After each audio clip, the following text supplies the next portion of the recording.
I'll just I started the recording, and then I will Mm-hmm. just be a minute or so. I'm looking for something to talk about. Yeah. Be careful out there. Damage boost engaged.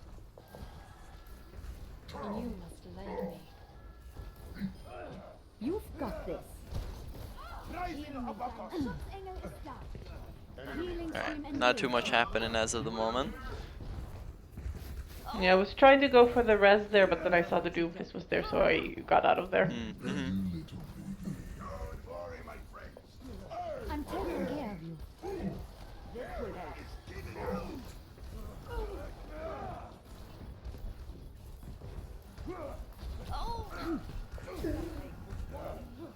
Damage boost engaged. Okay, I like that you're in tune with how to super jump frequently, right? It seems like we're paying attention to people who need healing. I like so far we seem to be on good pocket targets, which is good. With you. Okay, nice We res. still need you. All right, so far very solid first fight. Not a whole lot that went wrong there. No one can hide from the damage amplified. My ultimate is charging.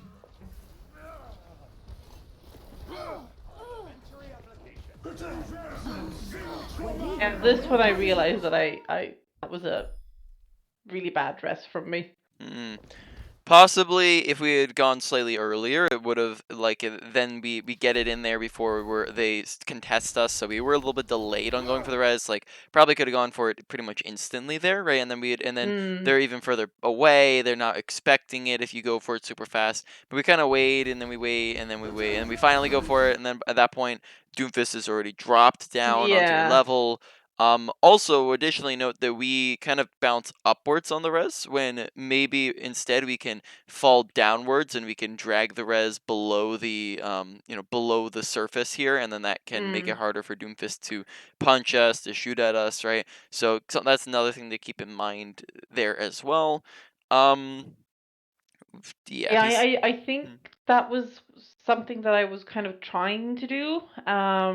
Then I mm, kind of bounced off the wall and ended up going a little bit higher than I meant to. mm, So I can like super jump pretty consistently, but then sometimes I kind of overshoot it, and I've actually been quite surprised like how high I sometimes end yeah. up. Powered up. Like I think like the first fight went pretty well, all things considered. Like the Mm, first fight here, or like the first round went pretty okay. It was like the second round that we had, like the second time we were mhm, defending, everything. I think the team just kind of fell apart and started yeah. panicking. Mhm. And like in the very beginning of the game, there was like a little bit of communication, and everything just kind of fell apart, and nobody was talking. And I Yeah. find it easier for myself, like when people are talking and like Yeah. uh, letting me know, especially when I'm playing Mercy, like what they're doing. Mhm. Because I have noticed that sometimes when, let's say, we have a Doomfist Heroes never or like a soldier or something, and they're uh, flanking. I don't always Mhm. know if they're coming back for heals, so I end up putting myself in a risky situation to try to Mhm. go and heal them, and then Yeah. end up dying when they were just going for like a mega or something. Yeah. Mhm. So, Yeah, so in those cases, then it can also get a little bit into awareness of understanding and paying attention to your environment. Where like, are they near a hmm health pack when where they're running around? Are they in immediate danger? If you leave to go and heal them, is that an issue for the fight? Right? It's kind of paying attention to like those different factors that can help go into it. But we can pay attention to those situations as they come up here. But yeah, it's definitely gonna be better when your team is communicating. But we'll work on how we can see improvement even and work on your gameplay even outside of team communication, which is the goal really of the session. hmm heroes never die. Okay, I like that timing with your ultimate. It's good timing. Make sure you're not holding on to it, you're using it earlier in the fight, so that's good. Okay, immediate This is not res, your fight. good. I was trying to Taking care get of you. to the Shadow hog dash there. out. But then I realized they were already so low and alone there. Yeah. I'm taking care of So I knew that they were gonna die anyway. you. This is not your time. I'm taking care of you. Schaden verstärkt. Defense matrix. This will help. Let's do this. Let me get you patched up. Haven't had enough. Damage increase. You want regret. Get behind! Pause of the Crusader! We needed a doctor. Very nice super jump. Nanobot administered. Alright, so whenever we on Mercy are running around doing our thing, we always want to try to put ourselves in between as many people as we can on our team. Right? We want to just have easy access to everybody. So here, for example, if we're flying in, we're trying to get on the Widowmaker, right? I would say a very easy thing we could do here to just keep on healing the Widowmaker and to additionally be able to heal just anybody else on cart is to go and just sit on this rooftop here, right? This high ground. Okay. Really, the high grounds are just gonna be fantastic spots for you to position in. Maybe we don't need to go in depth on that now. We can go in depth on it in a little bit if we need to. But here, that would just be a really easy place to be. And then probably the most important part of that, aside from the survivability it would give us, would be the fact that now we're able to heal Widowmaker, but then also be able to swap to Reinhardt instantaneously, right? Be able to go over and heal anybody else who needs healing. Whereas here, we kind of put ourselves like really far back, and then now Reinhardt is critical. And if we were up on this high ground here, okay, well, Widowmaker no longer really needs any healing, right? Reinhardt now is the one in the danger. Now we can swap to Reinhardt much easier and quicker, which then means that we could possibly keep him alive in this situation, or go for the res in this situation, something along those lines. Whereas here we're kind of a little bit further back, so that's something to keep in mind there. Yeah, like I was trying to get to him there, but it was already too late. Meteor strike!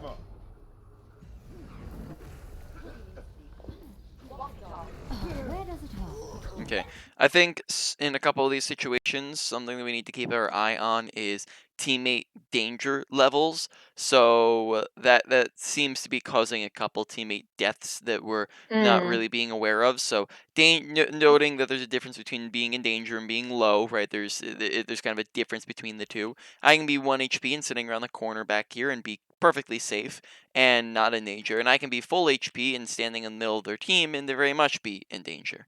Now, if this is the case, yeah, they need healing, but is it like high priority healing? Right? That's something to consider. So danger level a lot of the times can dictate whether or not like who you should be paying attention to, who you should be on, who you should be healing. And do note that though being low is not indicative of being in danger, usually it does have a big impact on it. You usually are more in danger if you are low. But here, for example, right, we could see it maybe in the Reinhardt versus the Widowmaker, right, where we're on Widowmaker, but Reinhardt's definitely in more danger. And then we can also maybe see it here in the in here when we see that Doomfist ends up ulting, and then we see Doomfist is up on the high ground here, he's critical, right? But we can also hear where their Doomfist is, right, and where he's slamming. And yes, our Doomfist does need healing, but is he in more danger currently than like the Ana or our Baby Diva who are next to us, who are about to get slammed by by their Doomfist, right? Those guys are definitely in danger. So we fly up and we heal them, but then we stop paying attention to the Ana who gets slammed, right? And if Ana doesn't land that sleep, well then Ana's dead, and then whereas if we fly away because when Doomfist tries to slam us, but he actually didn't even go for us here, right? He I'm goes just straight so past used us. to Doomfist always coming for me. Yeah. It's like the first reaction now. Yep. Yeah. So here, like if we were paying attention to kind of where he is, and Yeah. you can tell where he is based off of the audio cues when he's moving around. You'll hear the sound whether it's close or far away from you, and then that way you know whether or not you need to even fly away in the first place, and then we can end up just staying down there and healing up Ana whenever she needs it. Yeah. Where does it hurt? Defense matrix activated. And I was like contemplating like if I should have gone for the res there, but then I was worried about the diva Yeah. and the Doomfist coming back. I think that's reasonable. Even more than those guys, I see another person down mid who probably would be a bigger threat than even Doomfist or Diva. The And Hanzo? yeah, that probably wouldn't be too hot if we try to go for the res and Hanzo domes us in the head. Yeah, well, that's one thing that I was also worried about is like because Anna died in like a pretty open area. Like there are the boxes, but like I don't always trust them, You should be especially with Hanzo's being able to like jump quickly. Yeah. So I was trying to go back there a little bit to hide from the Yeah. view, but yeah. So I definitely think it was a good idea to wait, and then it was really good that you used the cover. That was a good idea. All right, now let's rewatch this for half a second. So we go for the res. You should be at peak performance So levels. there. All right, Anna has like 3 seconds on it. Okay, I think that's fine. Yeah. We still need you. You needed a doctor? وريهم قوتك. I am unstoppable. This Oh. End up going the wrong direction there. And not only that, I thought it's like, oh yeah, no, see, I got slept. Like I was so hoping that I was like, oh, I can fly to Diva for safety, or I can get just behind the corner for the bomb, and then I can. this. Take cover. Yeah. All right. So there in that situation, yeah, that just stinks because we had the widow, and then she just kind of went around the corner a little bit. Another thing that we could be using here is Valk, and then that can help us increase our mobility, get us to the high ground, keep us, give us extra movement speed, get us away from the bomb faster, right? Those sorts of things. So Valk could maybe help there in that situation. Yeah, like I did consider it, but then I thought, I've had so many deaths that I just Valk as the bomb goes, Yeah. and then I basically lose my ult. More so. Yeah, more so And I'm end up talking about dying anyway. More so I'm talking about even before we end up flying to Widowmaker would be better Valk timing, right? So using it earlier. Yeah, you definitely don't want to use Valk like right as the bomb is exploding, right? That's not something you want to do. I'm talking about before we even mess up and fly to the Reinhardt. Valking, and then that way we're not needing to, and then if we do end up messing it up, it's a faster recovery, right? And really that just changes the whole dynamic of the fight. If we're Valking earlier, gets us more value sooner as well. I'm taking care of you. You should be at peak performance levels. Let's get you back out there. I'm having a good day. Damage increased. Let me get you patched up. This is not your... Alright, let's rewatch that for a second. So firstly, let's see, are we able to see Doomfist before he comes up here? So maybe if we were paying a little bit of attention, we could have possibly seen him over there, because I think we saw his head bob up. Now, we do get the res off, right? Doomfist slams us. Probably look to fly like immediately. We're a little bit delayed with trying to fly to somebody. That's probably the best thing we could have done there, because we don't end up actually flying to anybody, and then that means that Doomfist is able to just shoot us in the face. No, I actually remember what I was thinking in here, because I did see the Doomfist. But I was kind of hoping that the Diva would be able to kind of knock Doomfist off of me. For the res, then, or like, after? Well, I was hoping that I could like res, because I think the Diva was like matrixing me when I was resing. So I was like, I already knew like she was aware that I was doing something. But then when the Doomfist came for me, I was kind of hoping that she would use the boosters and knock Doomfist off of me, and then I could Valk away. But that didn't happen. Okay, so a couple things in that situation, right? So firstly, I don't think it was bad that you tried to go for the res. I think the res was fine, perfectly fine. You got away with it. Doomfist didn't even get onto you until after the res happened. Secondly, if you did plan to Valk, do it just sooner rather than later, because you do get self heals from it, and that would just keep and more mobility. But I probably would say that that's not even a situation where you need Valk or maybe even want Valk, because the fight really hasn't begun yet. It probably would get largely wasted. And I don't think you really need Valk in the first place. And then additionally, like here in the situation, like if we can just fly to save ourselves, right? Why look to rely on a teammate? Of course, it would be fantastic if Diva boops him, right? That would be wonderful. That'd be a really good thing for Diva to do.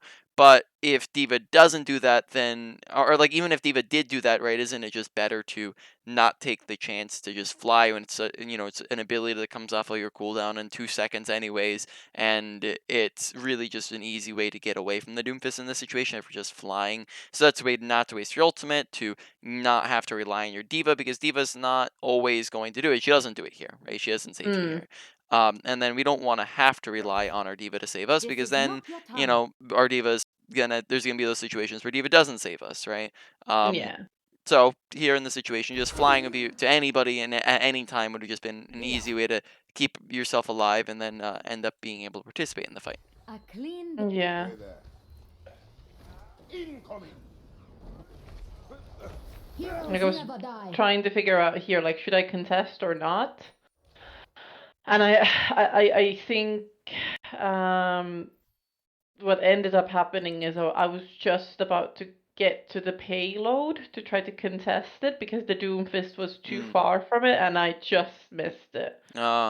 So Uh, in this situation, right, this gets into how do you tell whether or not you've won or lost a fight? Now, I don't think this has come up yet, and this is another thing we'll maybe go into, because you've been largely dead first in these fights, which means that we haven't really been able to see something like this, but this is a clear example of it.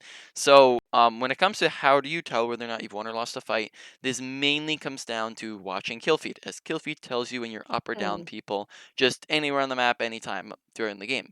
And really just there's a rough, order of listing that you can go through here, and that just alerts you to whether or not you're winning or losing, right? So when you are up or down, 1 to 2 people, that is an advantage or a disadvantage. In those cases, you play either more aggressive or more passive. When you yeah. are up or down, 2 to 3 people, that is a won or a lost fight. If you've won the fight, you play extra aggressive. If you've lost the fight, you get out if you can. Or if you can't, you let them kill you. And then you don't use ultimates in a won or lost fight, because if you've won it, then it's just overkill. If you've lost it, then you're just going to lose anyways. There's no point in using your ultimate because you're going to lose. So Yeah. in this situation, when it's a 1, 2, 3, 4, 5 versus 2, right? Not really. That's being down 3 people. Doomfist is probably gonna die before you even get out the doors. So it's gonna be like a 5v1, right?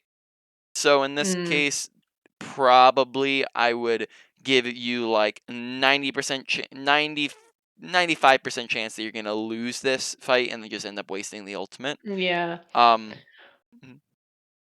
The thing I normally in this situation wouldn't have ulted, but it was because Doomfist was not like super low. I thought, maybe I can help him keep alive just until, because I didn't realize that the tanks had just kind of recently died. So I was hoping that we could contest just long enough until like at least one of the tanks had come out. And Yeah. I kind of, in this situation at least, saw the Valk as kind of like a throwaway in case I could just keep Doom long enough so we could contest the point, but it didn't end up happening. And as soon as we lost the point, I'm like, I was wasted that ult there.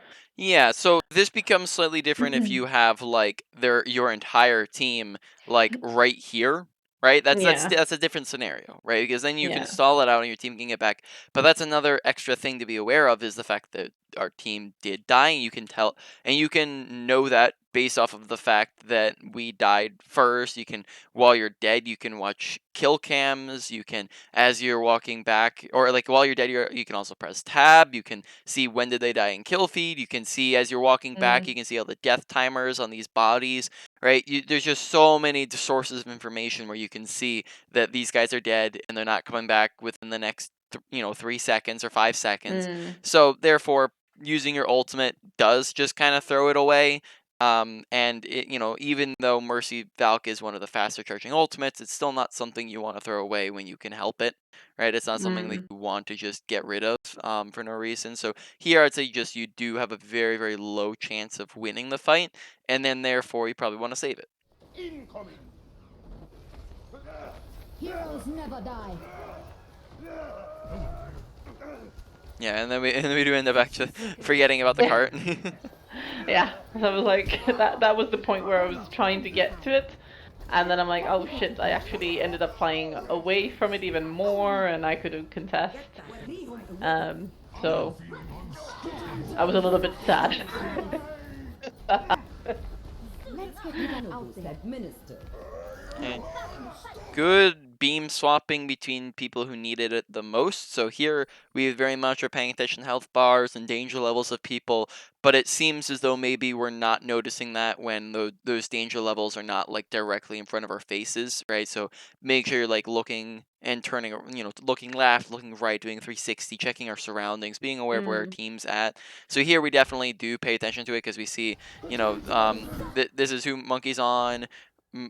Diva's low HP. She's gonna die here. We heal her up. We keep her alive. Okay, Monkey's on the Ana. We swap over to the Ana. Okay, Monkey's no longer on the Ana. We swap back over to the Widowmaker because Widowmaker's low, right? So that's really good.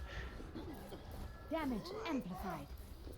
You must like me. I've got you.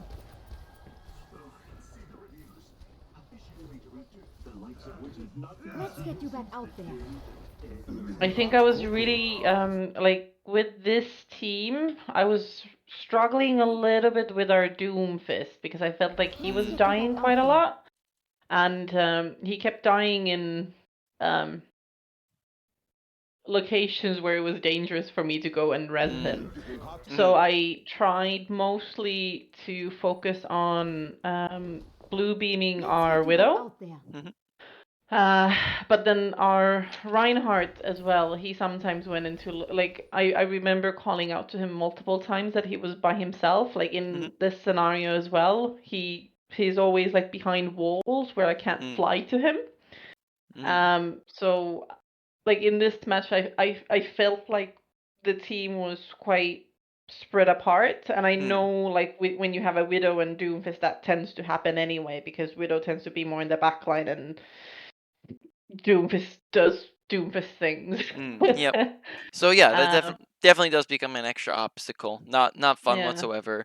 Teammates being bad isn't great, but there's also a lot of things that we can be doing here as well. So for example, right, notice that we actually see Doomfist and hear Doomfist punch into their team here.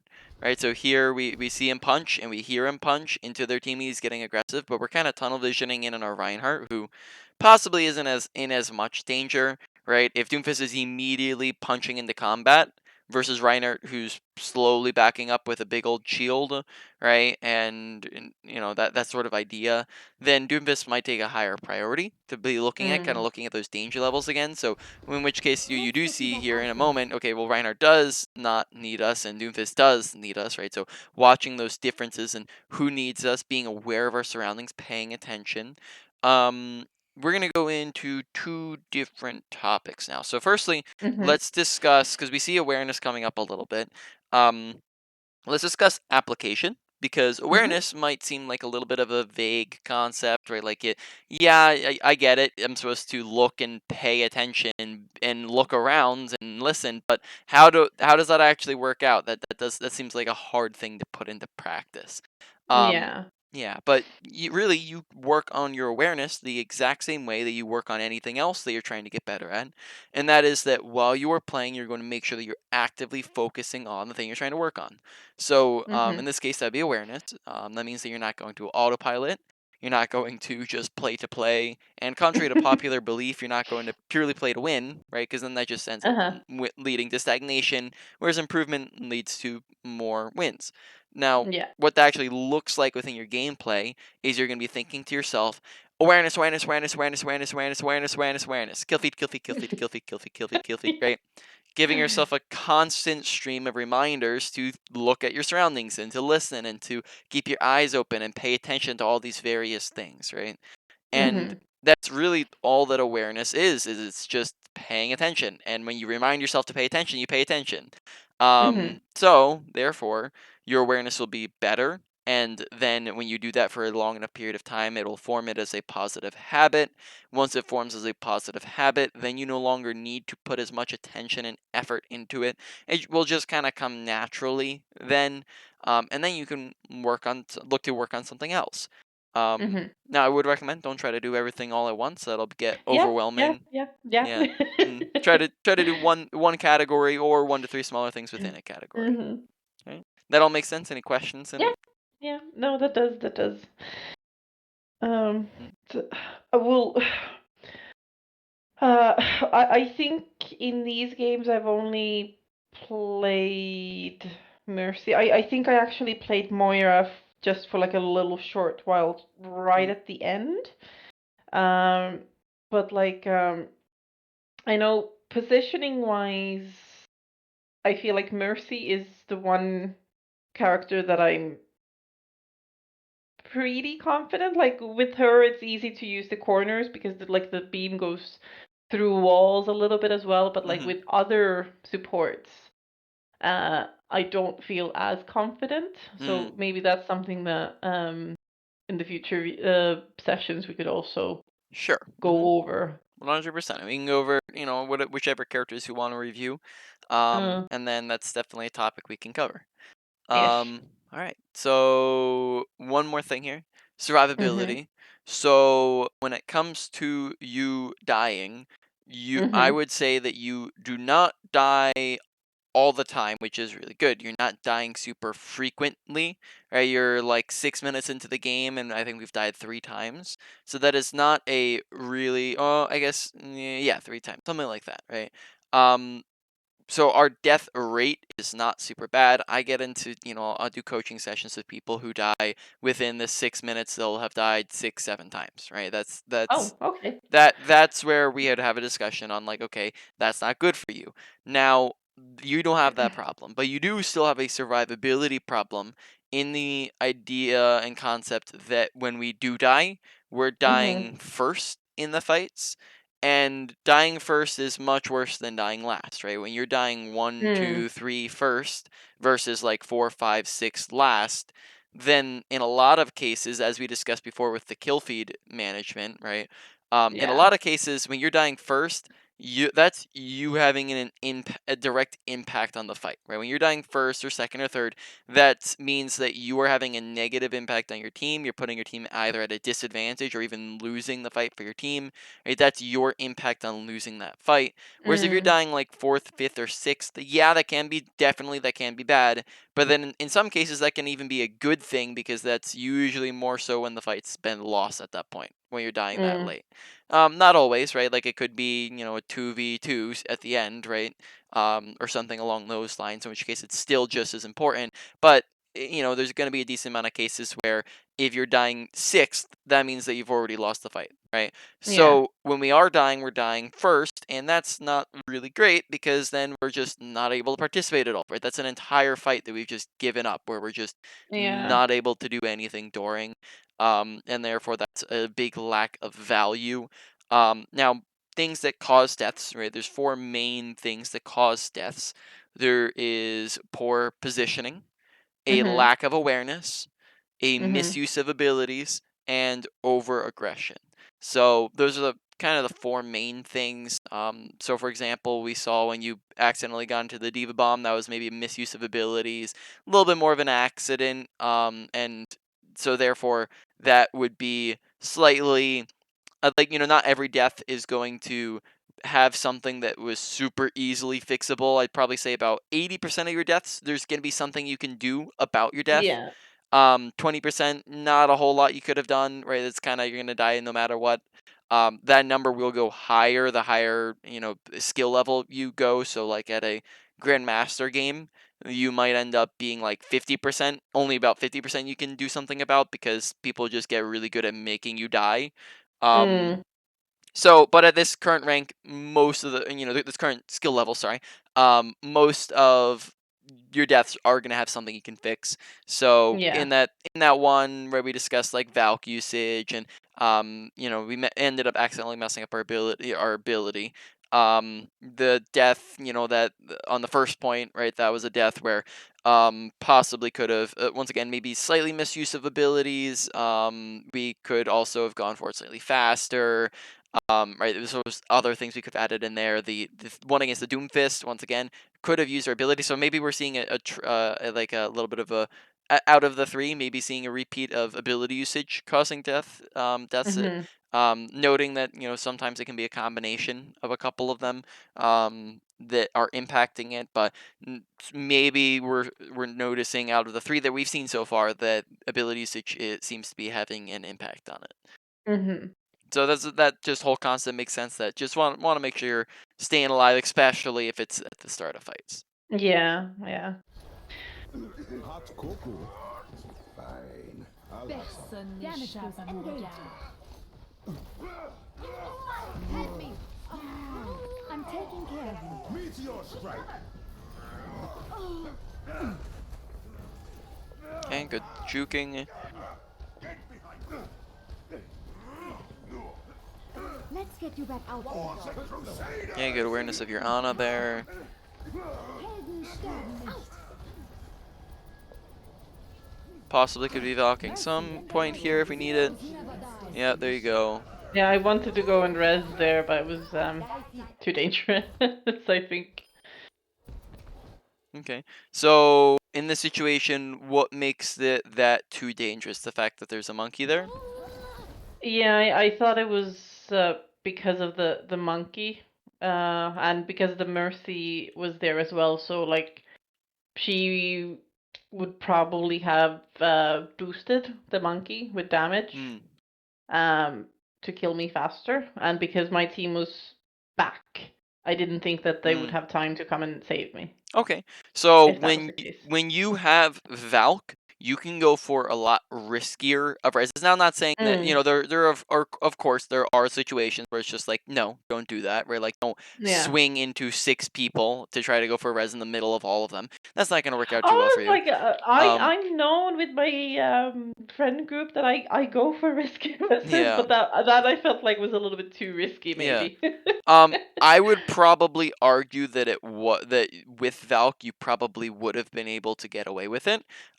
As with Valk you have healing that just heals you the entire way through, self healing. You have increased movement speed, not just to swoop into the res faster, which gives them less time to react, but then also even when you are resing, you're able to move around with the res, which can help you dodge shots, get you around corners and the like. Right, so we could maybe take it and drag it up here or something like that, or just move around Mm, with it. So here in this situation, Monkey, if he's trying to tickle you, that's not going to do anything. Monkey's mm, not going to be able to contest you from it. Realistically here. Additionally, on top of that, if we do go back like a mini, I think I went back too far. But additionally here, if we fly to it here, I guess actually Monkey is going to be close enough to get to us. But yeah, like we could probably just out heal him, to be honest, is what we could do there. Additionally, if we are worried about the monkey, we can just maybe swing around here to the side and mm, swoop in that way, or just juke him out, something along those lines.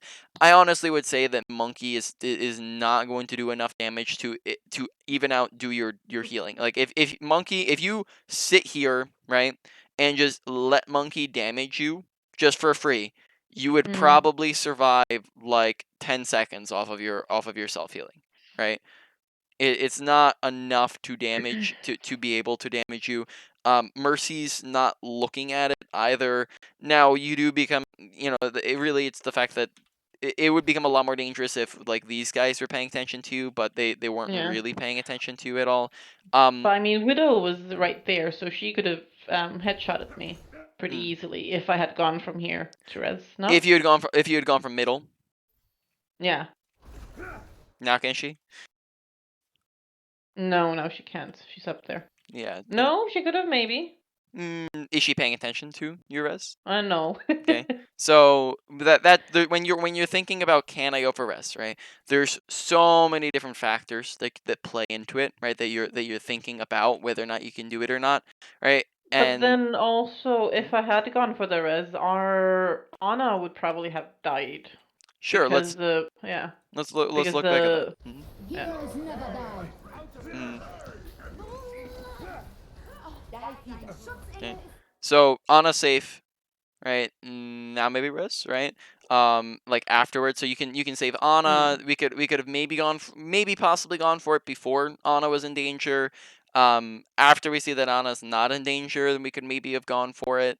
Um, yeah. So really, when it comes to thinking about reses, you have a bunch of different factors, and sometimes it becomes difficult when so many different factors are coming into play. But when you want to make sure you're paying attention to them so that you're able to tell based off the situation, right? So you have things such as, do I have cover? Do I have team support? Do I, how many enemies are looking at me and paying active attention to you? Do you have Valk? Is it like a surprise? Is it hidden, right? Those sort of things. How far away is the res from the enemy team? Those sorts of things, right? Do they have abilities that can stop me, right? There's a lot of different factors that feed into it. Mm-hmm. Um, and then even here, notice, for example, like Monkey just comes out and he's not even in the doorway anymore. Like from like 2 seconds after we fly away, right? So we rewatch this, right? So like Monkey's coming. We're in the doorway with Monkey. Oh wait, where are we at? Where the? Okay, sorry. It was bugging there. So Monkey, does he back up here? Is that what happens? Yeah. So Monkey goes around, right? the payload. Monkey goes around, right. So we're right here. Notice we peek, we see Monkey, we fly away. 2 seconds later, Monkey's not contesting it. Oh, yep. 3 seconds later, Monkey's not contesting any longer, right?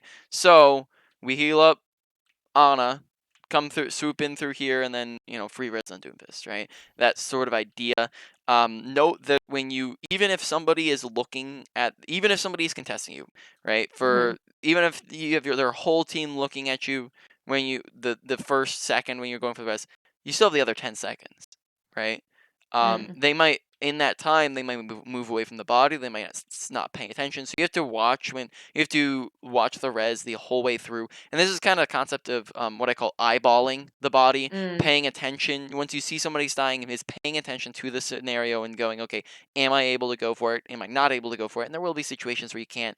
I think in this situation you Yeah. probably could get away with it.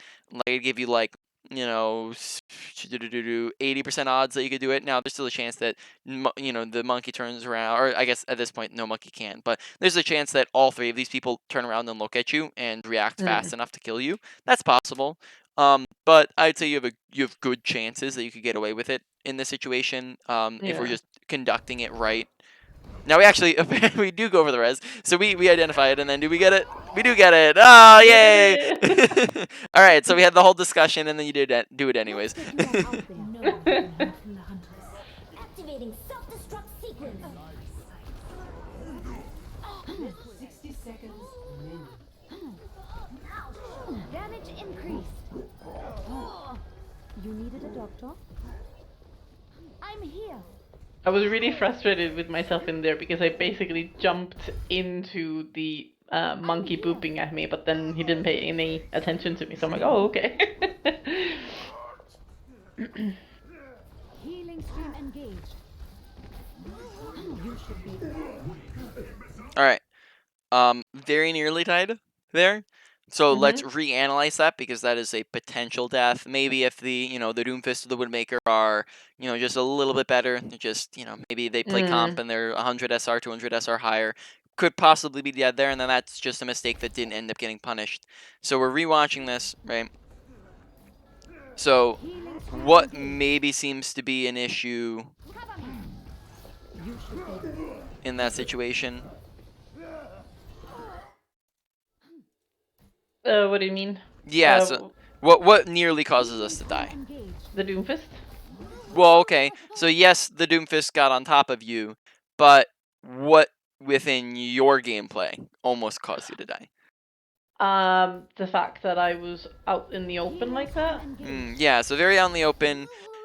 Once again, maybe so like two minor things here. So we end up trying And to a fly little over. bit tunnel visioned, maybe, Yeah, as well. we here in I'm the not looking around situation. me. Yeah. Definitely. I'd say in this situation, it's a little bit of a little bit of everything, right? You can say a little bit of awareness, right? Like we aren't aware of the fact that there's a monkey here when we initially fly in, right? Like maybe we shouldn't even be flying to the Widowmaker in the first place, right? If there's a monkey on top of our Widow. Now we kind of cancel it halfway through, but at the same time, monkey's in the middle of your whole team, right? So maybe we can melt monkey pretty fast. We end up canceling our flight, and we're kind of very out in the open. So a little bit of awareness, a little bit of poor positioning because we're out in the open here. Maybe a little bit of misuse of abilities because we end up canceling our flight in the middle of the open, right? And then that Yeah. ends up leading to us just being in that bad spot. So probably say like a little bit of all three of them there, right? They kind of Yeah. almost kill us. Okay. So we do get away here.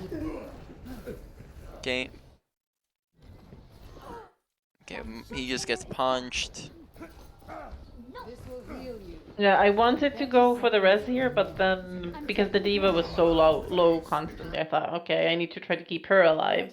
Yeah. And I don't actually remember if I did end up resing the widow here or not after the I don't think you D-neck. do because here she respawns anyways. So Ah, okay. possibly here like I think you caught it right there anyways. Like we probably as soon as she gets demeched here, we probably could just go for it now, right? Mm. Because then you're no longer stuck trying to keep her alive because she's already out of mech, right? I'm taking Mm. care of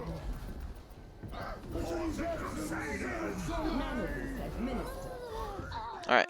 So that one, I would say in this situation, there is less that you can do. The way that you can get out of this is very advanced, and I don't think that that's something we need to. That the only way that you could have gotten out of the situation is if we were ult tracking and we knew that he had his flux to come in with, and that's a little bit more of advanced gameplay that we don't really need to be covering at the moment. So do know that there is something we could have done, but the something is currently something we're not going to go over.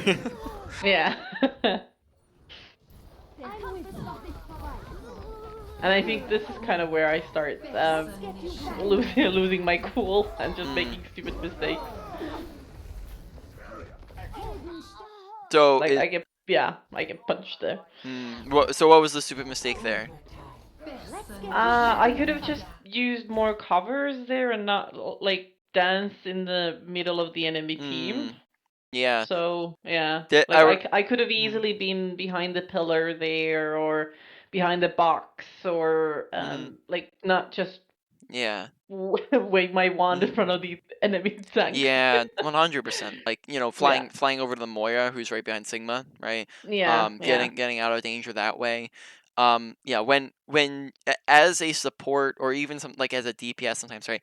Touching point is a last resort, right? Because if Mm. you're going to point, that is the most dangerous place for you to be standing, very out in the open, no cover. Their team can kill you super easily. That's where they're all collected is on point.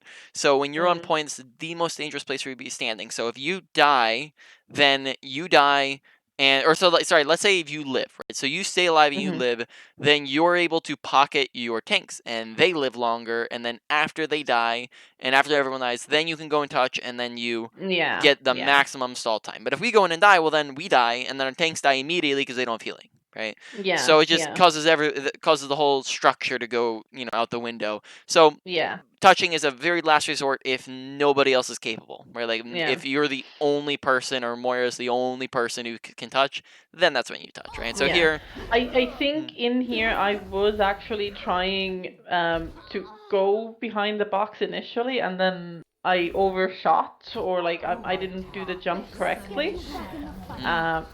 and ended up, and then I just kind of panicked. Yeah. So in and in ended up dying. yeah, so in this situation, definitely finding like the Moira would probably be the better option, right? Because she's a little bit more off to the side than trying to Yeah. fly to the Diva, and then that's a little bit more of awareness, right? Is paying attention to the fact that there's a Moira there to begin with, right? And then maybe if you can add in a little bit of a bit. I think there's like an awkward angle to try to get up to behind that box. It's not really a great angle to try to do that from. Yeah, no, I was trying to do like the Mercy slingshot Yeah. jump, so I could kind of like what I did in the Yeah. when the Doomfist was trying to get to me. Yeah.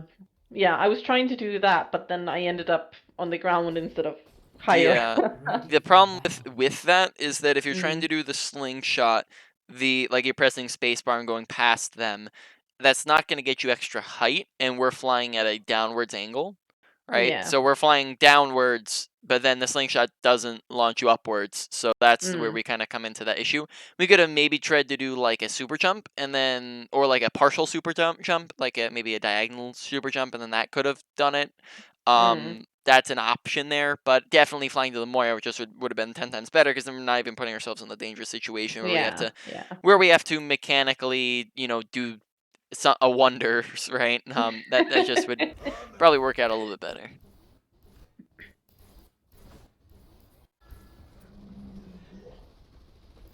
Right, yep. So, not a lot we can do for that Doomfist in that situation. Yeah. So you just kind of Like, let him do his this thing. is kind of where I was starting to like wonder if they should have like swapped off Doomfist, because I did feel like they were dying quite a lot as well. Your support has arrived. Probably. Yeah, but Your support has I mean, yeah, I didn't really know, because I just felt like he kept saying in chat that the enemy Doomfist is pocketed by their Mercy. That's possibly because he's always the one engaging on them, and then because he's always fighting them inside their whole team, he ends up getting 3v1, right? So that's that Doomfist's problem. Now, your teammates will be bad. That will happen. You will lose games to your teammates being bad. That will happen. Yeah, I know. Yep, 100%. At the same time, you can reduce those losses by being better yourself, right? Even to the point of if you get a professional player, or even like a top 500 player, right, and you put them in your lobby, they would probably win 95 to 100% of the games they're in, right? Even with those I bad have teammates. a friend who's a top 500 tank player, and he sometimes tries to give like advice here and there, but he never like. Yeah.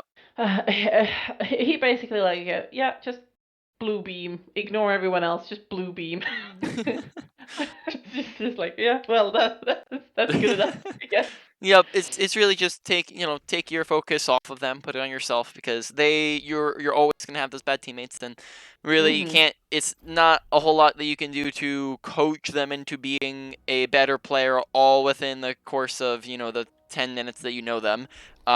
So therefore, it's really just deal with yourself, get better on yourself, and then that way you're able to do better and carry when even against with bad teammates. So now let's hop in. We're gonna do a quick review, wrap and main points, and then wrap up from there. So ability usage, starting with that. Guardian Angel, I think that overall you're very good with it, though there are some like inconsistent times where we'll accidentally mess something up, so be very conscious of it.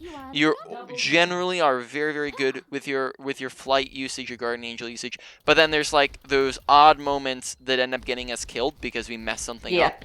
So be very aware of how we're using it and pay attention to it, and continue to keep your eye on, practice on it, because that seemed to be one of the bigger things that was causing us to die, was just because we would end up messing something up. There's been so many times where I have tried to not super jump, but just fly, or just Guardian Angel to a friend, and accidentally end up super jumping into a wall, and then there's like a diva bomb or something, and I die. It's just like, it's so painful.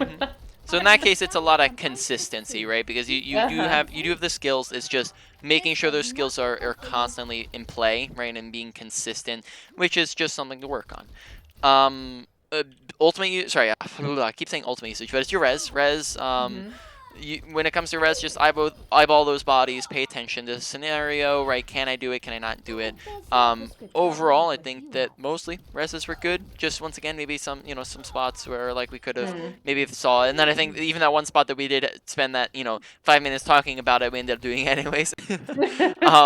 So overall ability usage, I would probably say, and then we'll tie this in because I think I noticed that being just the number one thing that caused deaths. I'm gonna tie this in with survivability, so it'll be ability usage slash survivability. But that's not going to like they're still slightly separate because you're not always dying to that. But in any case, both of those combined probably puts your ability usage up to maybe like either higher end of a medium priority for you to work on, or maybe a like lower end of a medium high, somewhere within that range. So just higher end of the middle. So then moving on, ultimate usage. Keep in mind that you can go for those riskier reses with it. Don't use it in won or lost fights. Make sure that, yeah, other than that, really, in a lot of cases, you're doing pretty solid with it. There may be a situation, with a bomb that we could have used it to earlier in the fight, and then that, if we don't hold on to it there and we use it earlier, then we can end up having more mobility and whatnot, right? So keep in mind that ults that are used first generally get more value than ults that are used second. That I guess we don't have too much time to go into that. We can maybe cover that in a future session. But Yeah. overall, probably ult usage probably went to like a lower end of a medium priority for you to work on. Maybe, yeah, somewhere within that range. Then moving on, you have your positioning. Make sure you're using cover. Take high grounds. Make sure you're positioning yourself in the middle of as many teammates as you can so you have easy access. So example would just be like, instead of over here we can only heal this guy, or over here we can only heal these guys, you stand in the middle so you can heal everybody, right? Just at a moment's notice. Besides that, there wasn't a ton that we talked on positioning. Make sure you're not canceling your flight and just sitting in the middle of the open, right? That sort of thing. Sometimes it causes us deaths. And then overall, that probably went to around a, maybe, yeah, we'll say low end of medium, or even just a high end of low to medium, somewhere within that. And then you have beam usage. I'm not sure. I don't think we talked too much about beam usage. I think overall beam usage looked very fine. Pay attention to danger levels of your teammates, though. That was one thing we did discuss, right? Pay attention to their danger levels. Make sure you're sticking with people when they need it. Yeah, just watch who needs it and when, right? This big thing. And then overall, that probably put it like a low to medium. Then finally, you have awareness. Pay attention to what the heck is going on around you, right? Look at where your teammates are. Where's the enemy team at? What's your teammates' danger levels? That's part of awareness. Pay attention to kill feed, 1 to 2. Pay attention to the numbers here, because often I find that people forget the numbers. They'll come back a week later and they'll be like, I kind of remember it. So it's 1 to 2 is an advantage or disadvantage. 2 to 3 is a won or lost fight, right? And then in those cases, you get extra aggressive, or you get out if you can. If you can't, you let them kill you, and then you don't use ultimates in those cases, right? Yeah. Pay attention to kind of your teammates' respawns. You can see that in tab, see that in front of your screen. You can see that in kill feed, etc. Right?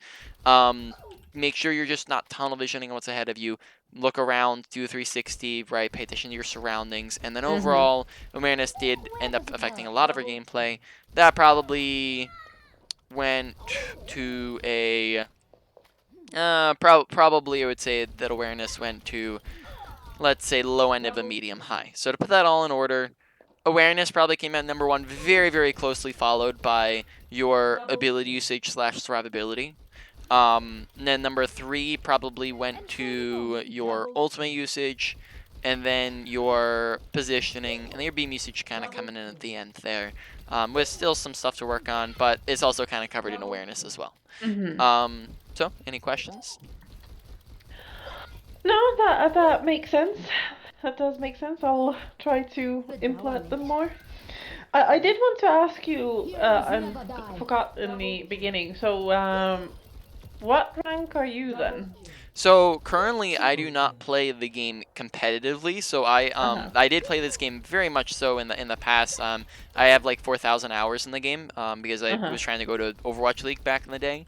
Okay. So I peaked at 4468, which was top 100 roll queue, and then after roll queue, I got up to like top 50 DPS.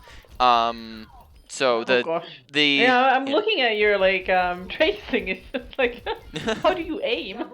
Yeah, just a lot of practice.